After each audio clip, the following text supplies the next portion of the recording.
Bienvenidos, señores, ¿qué tal? Un día más con todos ustedes aquí en la televisión de Motril con nuestra alquería.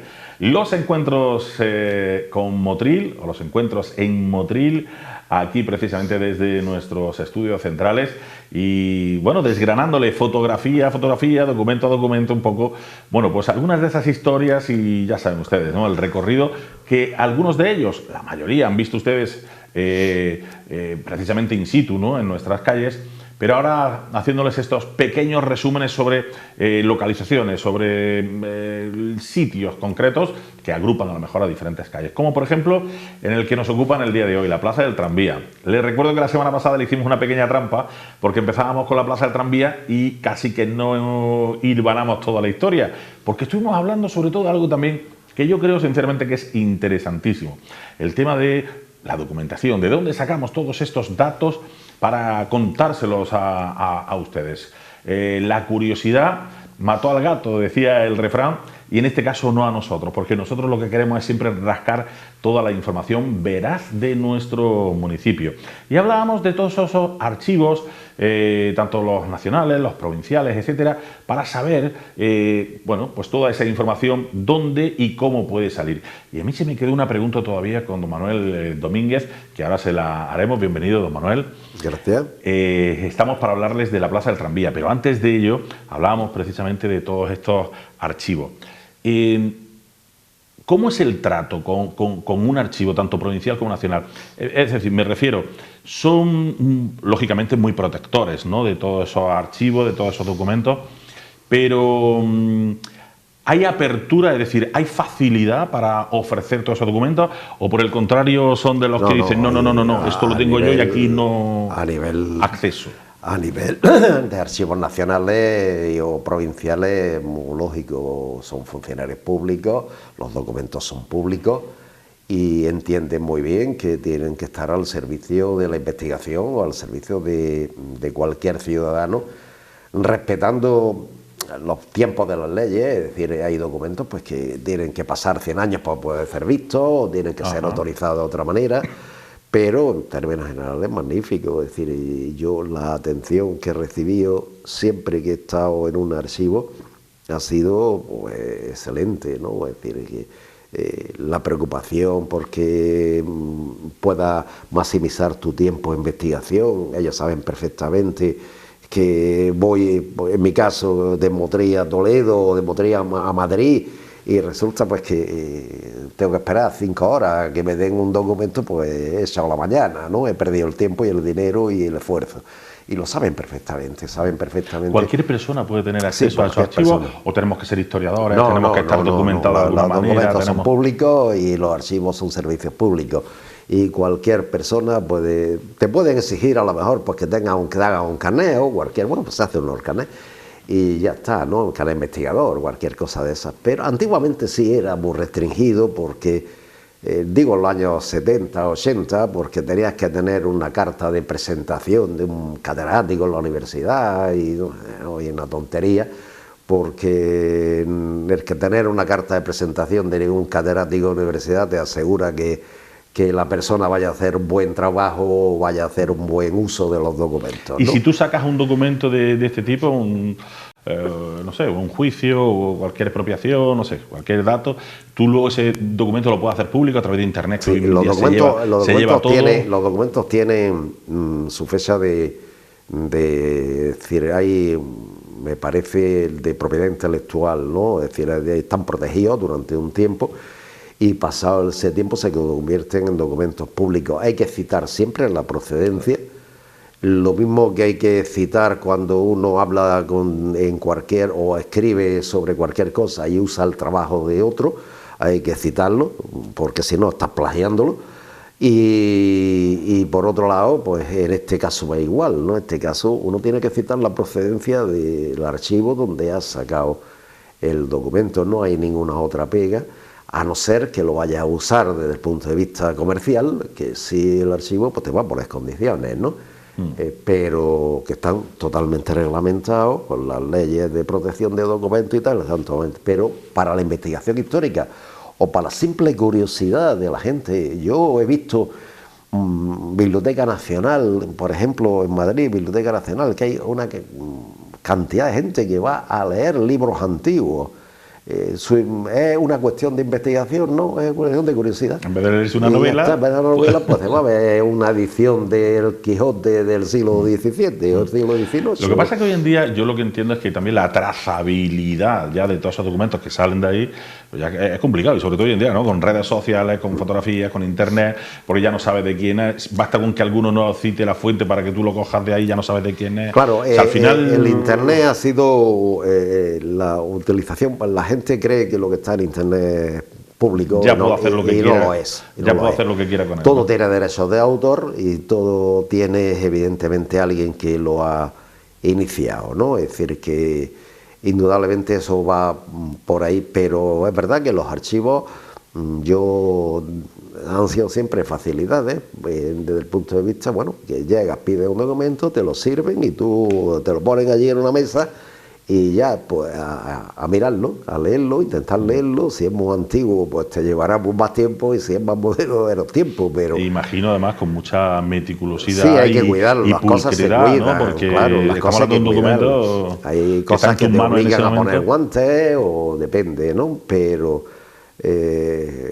y el Estado español, aunque él lo está haciendo lentamente, pero creó una página a nivel internet, se llama Pares, donde los archivos estatales, han digitalizado muchísimos documentos. Eso ha facilitado la labor enorme de los investigadores para ahorrarse desplazamientos. Es decir, yo, por ejemplo, para escribir sobre Alonso de Contreras, aparte de las veces que estuve en Toledo, en Tavera, en el archivo de Tavera en Toledo, hay una gran parte, incluso documentos que yo después he pedido y me lo han digitalizado para mí, se han puesto en la página de Pares, ya digitalizado a servicio público, ¿no? Y eso es un gran... Pasa que en España se paró un poco el tema y se podía haber seguido.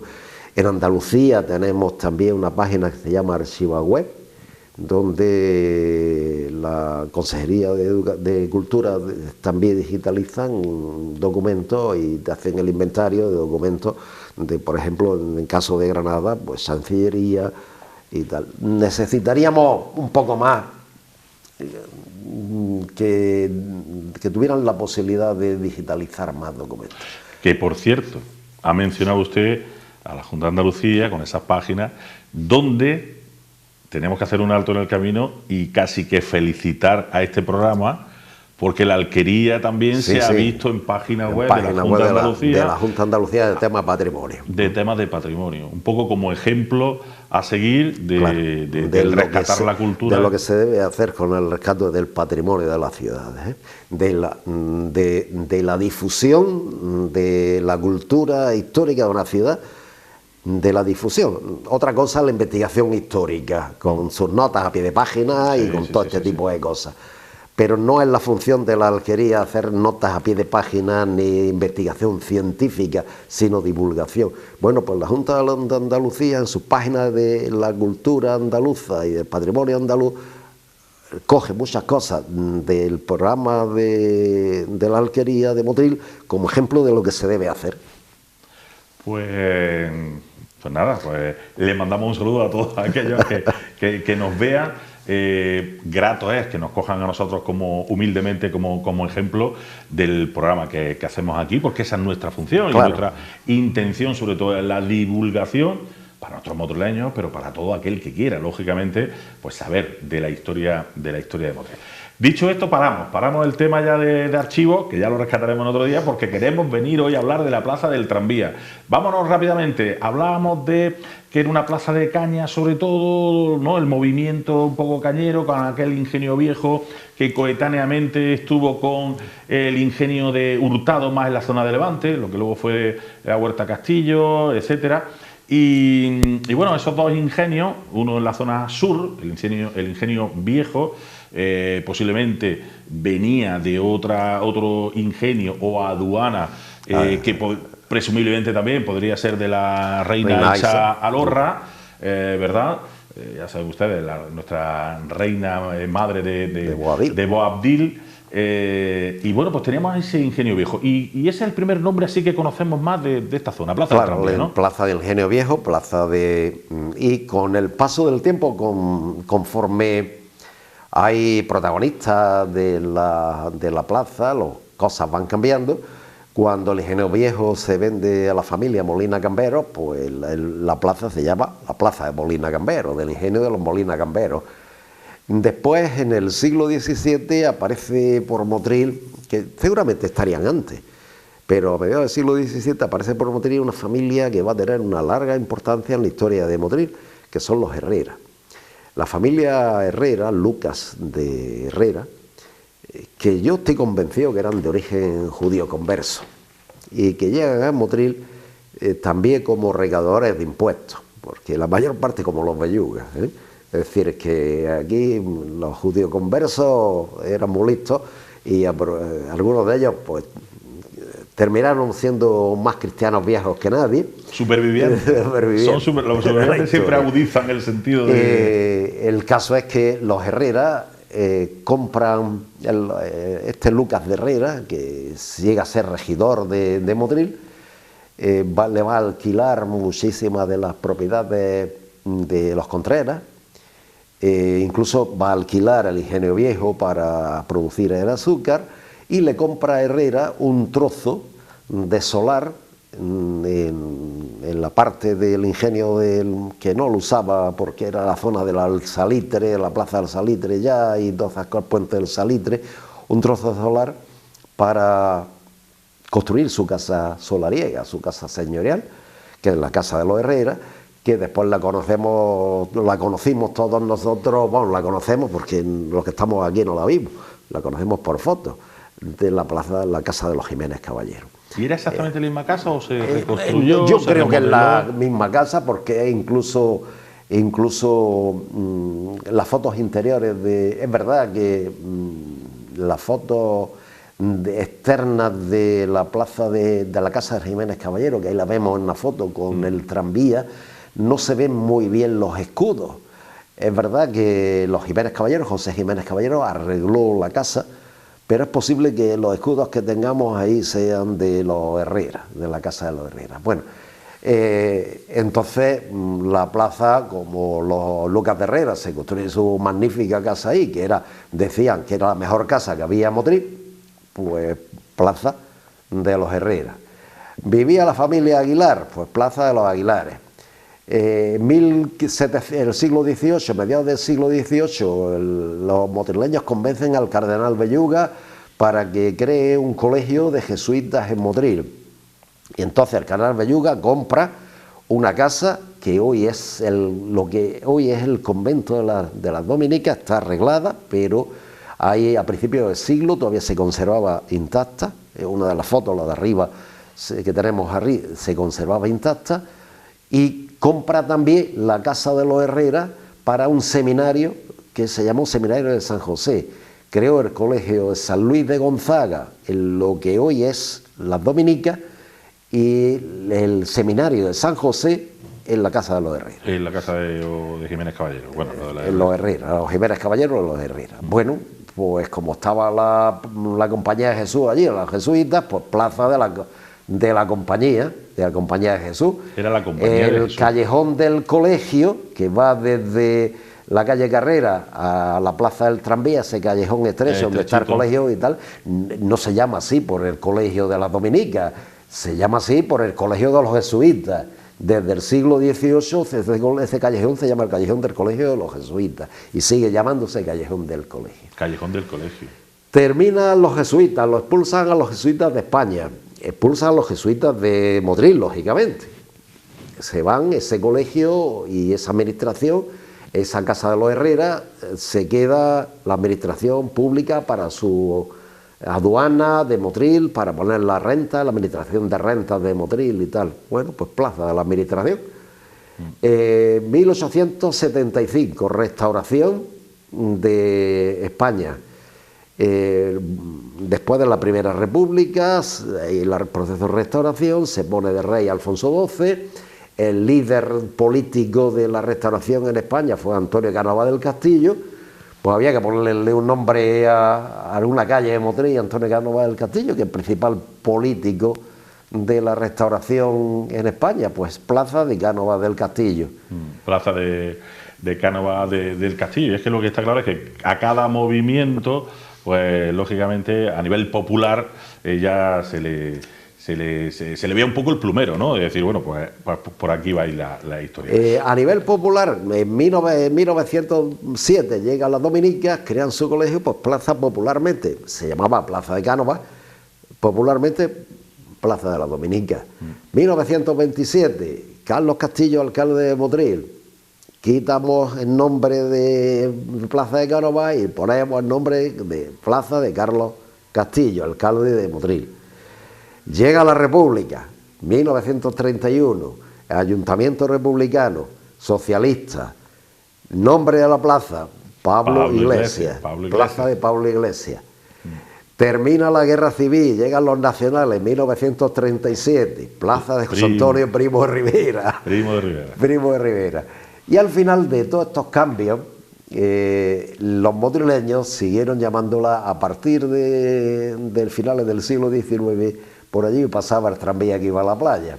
O sea, y al final allí tenía una parada el tranvía. Pues el antiguo tranvía venía desde la posta para abajo hasta llegar a la playa. El tranvía de motor y tenía una parada en la plaza, en la puerta de la plaza del tranvía, en la puerta de Jiménez Caballero.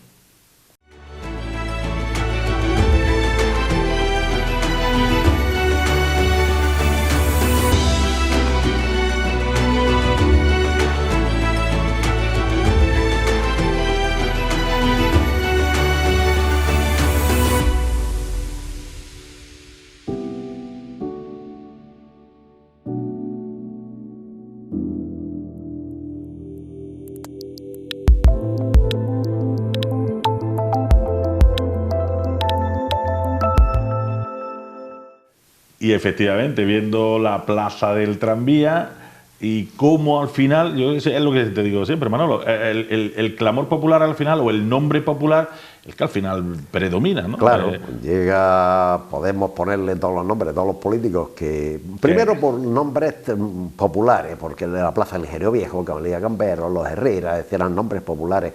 En esa época antigua no había nombres oficiales, y el ayuntamiento no solía poner nombres.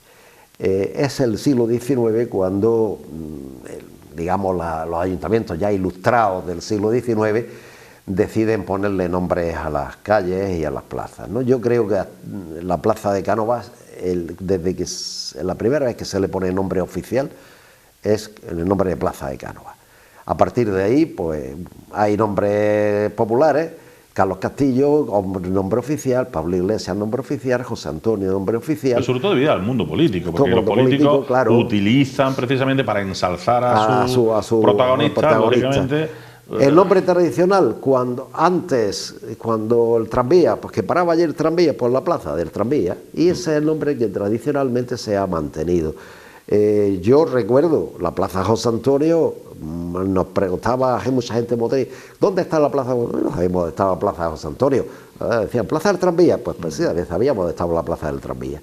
El caso como mucho, la Dominica, ¿no? La Dominica sí, y el tranvía, como que han ido ahí siempre, todavía mantienen las dos el pulso. José Antonio, ¿no? Ya no sonaba tanto. Y mira que había una placa allí muy grande. La Monjas, en la plaza que ponía Plaza de José Antonio, en la esquina que ponía Plaza de José Antonio. Y ya después, en los años 80, el ayuntamiento quita lo de Plaza de José Antonio y le da el nombre oficial al nombre popular de la plaza, que es el que se conserva hoy en la actualidad, Plaza del Tranvía. Plaza del Tranvía. Pero la larga historia... Porque claro, nosotros decimos lo de Dominica, Plaza de las Monjas, cuando la Plaza de la Monja la teníamos en otro lado. En otro lado. La Plaza de la Monja oficialmente también estuvo en otro lado. Plaza del Tranvía. Y la gente ve esta fotografía y recuerda, bueno, pues el tranvía de tracción animal, ¿no? Como claro, estamos viendo ahí. Que estamos viendo es tracción animal. Aunque tuvimos ese que has mencionado antes un poco ahí por encima, el a de finales tracción a finales del siglo XIX, 1885-86, La Marítima, una empresa que había Motril, de la familia Moreo y Rabasa y tal, crean un tranvía a motor. La idea era magnífica. Un tranvía por raíles desde la posta hasta la playa y con una posible derivación hasta Calahonda, ¿no? Bueno, se hizo el trazado y se hizo y estuvo funcionando un tiempo. Es muy curioso, pero fue un tranvía de motor. Es curioso porque lo que se ve en esa foto del tranvía mula, del coche de mula, es mucho más moderno que el tranvía a motor. Claro, por eso digo que... da la impresión de ser más viejo, ¿no? Exactamente, parece que es anterior y no. El tranvía funcionaba, bueno, funcionó durante un tiempo con muchos problemas porque aquí la gente de Motril le tiraba piedra al tranvía. De pronto desaparecía un trozo de los raíles.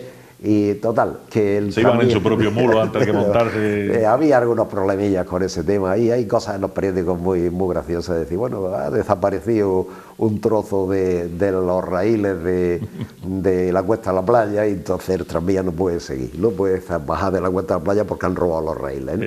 Hoy no se trabaja. Pero el caso es que durante un tiempo el tranvía, es decir, 1894, por ejemplo, cuando viene Martínez Campos a Motril, todos bajan a la playa en tranvía. Ese tranvía no es el de mulo, es el de vapor. El de vapor. Sí, cuando ellos baja Martínez Campos, acompañado de su señora, el alcalde de Motril, tal, bueno, todos los personajes de Motril que lo acompañan porque le dan una magnífica recepción en la fábrica San José.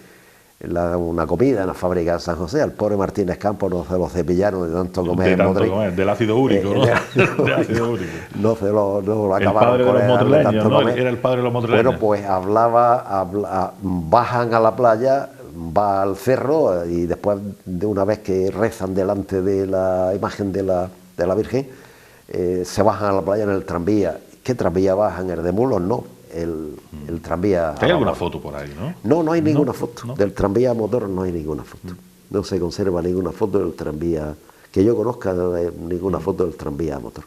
El caso es muy antiguo, la empresa entró en crisis y desaparece y al final pues quedó el tranvía... Sería caro también a lo mejor en aquella pues época mantenerlo, ¿no? Y a lo mejor no tenía... es decir, la playa de Motril, el tema del veraneo, que es donde posiblemente, primero porque el puerto de Motril en esos años no era el puerto de Motril, era el puerto de Calahonda, ¿no? Es verdad que el varadero existía y existían algunas empresas como la Marítima que se dedicaban pues al cabotaje y a vender y a traer a través de la rada del varadero. El varadero no tenía puerto, los barcos se cargaban y se descargaban con barcazas. Pero que no había tanta vida, lógicamente. Sí, y sí empezó ya en esos años cierto turismo en el varadero, ¿no? Estaba la fábrica de San José también, la fábrica de azúcar de San José, que pues evidentemente habría también un comercio, aunque no saliera todo por el mar, saldría algo también por tierra, ¿no? El caso es que del azúcar por tierra, el caso es que debió tener cierta comunicación.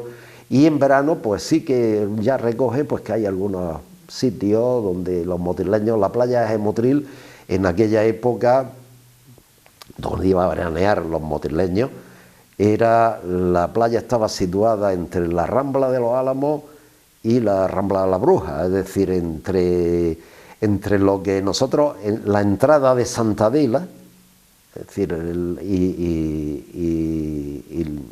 y la Azucena, eso era la playa de Motril. No había playas más para allá, es decir, donde estaban las 3R, más para allá de las 3R no había playa, aquello eran albuferas y zonas de charcas y esas cosas, y la playa de Motril era esa. Es verdad que la construcción del puerto partió la playa en dos, la playa de los ricos a un lado y la de los pobres a otro, ¿no? La de los ricos era la del lado derecho del puerto y la de los pobres las Azucenas, ¿no? Lo dicen así los documentos de la época, ¿no? El puerto de Motril parte a la playa de Motril en dos. El tranvía a motor que existe y predomina finalmente, como decimos, el de tracción animal. ¿Era el mismo recorrido hacia los mismos? Sí, más o menos el mismo recorrido. El del tranvía, las necesidades el del tranvía a la playa, el de Mulo no es desde la plaza del tranvía, no recorre el centro. El otro empezaba en la Posta, pasaba por la calle Catalanes, es decir, hacía todo el recorrido. Recorría toda la ciudad, hasta tenía su parada también en la plaza del tranvía y ya continuaba para la playa, pero los de Mulo ya no, eso no era un recorrido demasiado largo para animales, ¿no? Y después ya sabemos pues que a partir de los años 20 la Alcina Grae o las compañías de autobuses sustituyen al tranvía de la plaza de Motor. La casa más importante que hay en esta plaza del tranvía siempre fue la casa de los Herrera, que después fue la casa de los Jiménez Caballero. Para ir a la playa, la parada de la Alsina de Motril, hasta muchísimo tiempo estuvo en la plaza del tranvía. Estuvo en la plaza del tranvía. Junto con el teatro de Manolita Chen, que también se ponía en el teatro de la plaza del tranvía. Y en Plaza Cruz Verde también, ¿no? En la plaza Cruz Verde he visto algunas fotos y tal, pero para ir a la playa, yo por lo menos en la época que yo viví, esa época, era la plaza del tranvía. Claro. De donde salían las autobuses para la playa. Es una cosa casi lógica, ¿no? Porque es verdad que el ensanchamiento tan grande que tenemos ahí, esa plaza, y además, un punto bueno, ¿no? Para salir hacia la playa. Para salir se liaban unas buenas colas. Nos metían el otro día me comentaba una de las señoras que me acompañaban en una de las rutas que hacía para el centro de adultos, decía, bueno, ¿tú te acuerdas cuando nos metían a cine a la playa como sardinas? Bueno. Digo, claro que me acuerdo. Los domingos para venirse para arriba a las 3 de la tarde, pues todo el mundo quería venirse ya de la playa y todos los que cabían, pues... Hacinado dentro. Y algunos semidesnudos, ¿no? Porque algunos venían empañados con la toalla todavía, en chanclillas. Lo que daba el autobús... con la sombrilla. Lo que daba el autobús había que meterse, porque si no, es que a veces los domingos era tremendo. Tenías que pasarte allí 2 horas esperando poder subirte en el autobús de las colas que había. Decía que el edificio más importante fue la Palacio Jiménez Caballero. Ha sido el edificio más importante y más bonito que tuvo una reconstrucción también. De Motril. Fue la casa de los Herrera, hasta tal punto de que después fue aduana. Incluso los bailes del carnaval se hacían allí, porque tenía un salón muy bonito y después tenía unos jardines preciosos, la casa de los Herrera. A principios del siglo, finales del siglo XIX, principios del XX, esa casa la compran las familias de José Jiménez Caballero y la arreglan. Hasta tal punto que incluso la cerca, se conserva en el ayuntamiento la petición de Jiménez Caballero para poder poner la cerca y las obras que está haciendo y tal. La casa era una auténtica maravilla. Hay fotos interiores, patio de arcos, con columnas, jardines, una auténtica maravilla. En el año 36 se quema y en la época de la guerra se quema y no se reconstruye. Y después fue el garaje Montero, una vez que se derriban los restos que había quedado tras el incendio, se construye el garaje Montero y después se derriba el garaje Montero para construir el edificio blanco este que hay allí en la Plaza del Tranvía. Pero la Plaza del Tranvía tuvo edificios que conozcamos importantes, el Colegio de los Jesuitas, el Colegio de las Dominicas, la Iglesia de las Dominicas, el Palacio de Jiménez Caballero. Es decir, que indudablemente fue una plaza con historia, la Plaza del Tranvía. Es lógico que tenga tantos nombres porque ha formado parte de la historia de Motril, a pesar de que estaba extramuros de Motril, ¿no? Claro, es lo que estamos hablando. Bueno, pues ahí lo vamos a dejar, vamos a recordar todos esos nombres, vamos a ver en pantalla precisamente todos los nombres, ¿no? Plaza del Tranvía, ahí lo vemos, el Ingenio Viejo, coetáneo, como decimos, con el de Hurtado, que estaba en la cerquita. Luego tenemos el de Molina Cambero, Plaza de los Herrera, Plaza de Aguilares, Plaza de la Compañía de Jesús, Plaza de la Administración, Plaza Cánovas, Plaza Dominica, Plaza de Carlos Castillo, alcalde de Motril, luego Pablo Iglesias, José Antonio Primo de Rivera, Plaza de José Antonio, y popularmente siempre como Plaza del Tranvía, hasta que se rescata, lógicamente, ese nombre popular que es el oficial que tenemos actualmente. La Plaza del Tranvía, ya hemos visto cómo históricamente ha significado tanto para nuestros motrileños. Vamos a ver la pantalla siguiente porque va a ser, lógicamente, esta zona, o esta calle más bien, el protagonista de nuestro siguiente programa. Romero Cibantos, que antiguamente era calle de Chamorro, de José de León y Pizarro, Calvo Sotelo, etcétera, etcétera. Hemos pegado un pequeño salto geográficamente en nuestro municipio, muy cerquita del Ayuntamiento de Motril. Estaríamos en la plaza de Moreu, Plaza Díaz Moreu. Díaz Moreu, salimos por esta calle Romero Cibantos hasta llegar a la Plaza España. A la Plaza España por la parte más sur. Veremos Romero Cibantos y también toda esa zonita que tenemos hacia abajo de esta calle, como son pues la de los oficios, ¿no? Motroleños, los espaderos, cuchilleros, etcétera, etcétera, que también nos van a dar mucha información. Ahí tenemos la calle de los gremios y recordaremos el porqué. Gracias a ustedes por estar con nosotros aquí, como siempre, en la televisión de Motril. La semana que viene más, ya lo han visto, ¿verdad? La semana que viene estaremos, como siempre, aquí en la Alquería, en los encuentros con Motril y los encuentros con don Manuel Domínguez. Gracias por todo. Hasta la semana que viene. Adiós.